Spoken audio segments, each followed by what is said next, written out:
Assalomu alaykum do'stlar, kanalimga xush kelibsiz. Sizlarni yangi rubrikada ko'rib turganimdan xursandman. Bugungi videolarimizda faqat sizgina Samsung Galaxy A0s telefonini obzor qilishni iboratimiz va uni qora bozordagi narxlari, sotiladigan narxlari va bizga kelib tushadigan narxlarni birgalikda bilib olamiz. Va u telefonni nima uchun, o'yin uchun yoki oddiy uy sharoitlarida yoki ishlarimiz ishlatish mumkinmi, yo'qmi?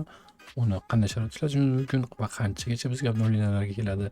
Barchasini video davomida o'tkazmasdan bilib olishingiz mumkin. Tayyor bo'lsangiz videoni boshlab olamiz. Voilà, bizda Samsung A0 korobkasi. Atroflarga javob bermaymiz. Burada zazorlari bor. Ochamiz endi buni. Ochib olamiz. Ehtiyotkorlik bilan albatta tushib olmaslik uchun. Telefonimizni tepa yerdan sug'uramiz ekan. Yaxshi. Korobkasi oddiy telefonga o'xshab qolgan. E'tiborlar korobka har doim buni juda telefonni shunday olib chiqqan. Qayerdan ochishni bilmaymiz. Uni salafanga o'rab qo'ygan oddiy. Boshdan ochamiz ekan, boshdan ochamiz. Yaxshi va qani. Dizayn birinchi holatda meni ajoyib to'g'risi mana bunday ajoyib yo'l palasalar tushirilgan. Yaxshi, iliq taassurot uyg'otdi birinchi ko'rinishda orqasi. Endi albatta yaxshi yoqib olsak bo'ladi birinchi telefonimizni.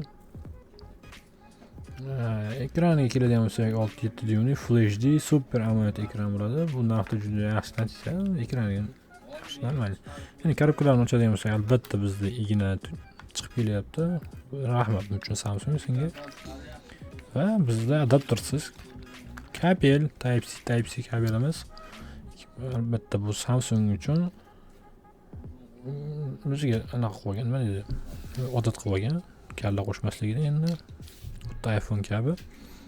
Va bizga telefonimiz yo'ldi. O'zbekistonga kelganimiz, his qilganimiz uchun xush kelibsiz deb biz boshlayapti.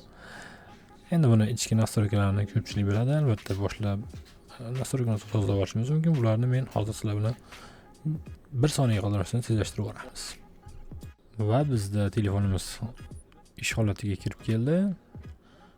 Boshlanishiga albatta birozgina xatolar, albatta yangi telefon, barcha nastroykalar chiqib keladi. Kameraga kirib kelamiz. Birinchi o'rinda albatta asosiy kameramiz 50 megapiksel, old kamera esa 13 megapikselni tashkil qiladi. Kunni yorug'da sifati juda yaxshi edi. Tunda esa biroz qiyin bo'lishi mumkin, shuvalab ozgina ishlash mumkin. Endi esa nastroykaga kelib telefonni qurilmani xotirlaydigan bo'lsak 128 taligi, 428 hozir qo'limdagi telefon.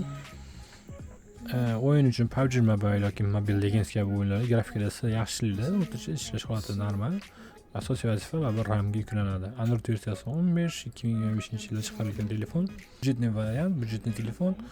Boshqa narsa talab qila olmaymiz bu telefondan. Ishlashlari silliq, ekranlari hamma yo'q joyida. Tortish ekran tezliklari birozgina zadishga qilishi mumkin barchasi kirib chiqishlarimizda. Lekin hozircha hamma joy ishlashlari a'lo darajada. Prosessorlarga keladigan bo'lsak, MediaTek Helio G85 prosessori.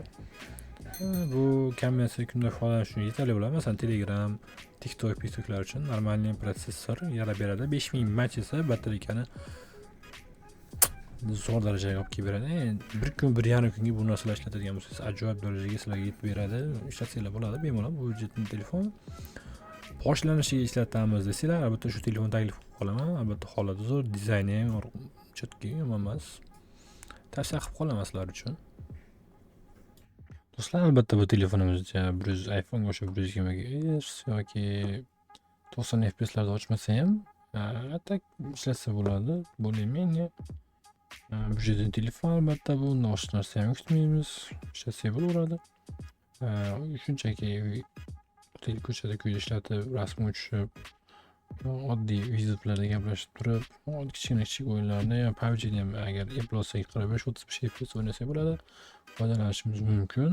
Albatta taklif qilib qolaman. O'rtacharoq boshlanishiga ishlatsak bo'ladi. Kim bu telefonni sotib olmoqchi bo'lsa, albatta kommentariyada izohlarda yozib qoldirsa, bitta javob berib chiqaman har bittasiga. Keyingi videolarda shunaqa foydali va obzor videolarda ko'rishguncha xayr, sog' bo'ling, o'zingizga ehtiyot qilinglar. Görüşürüz.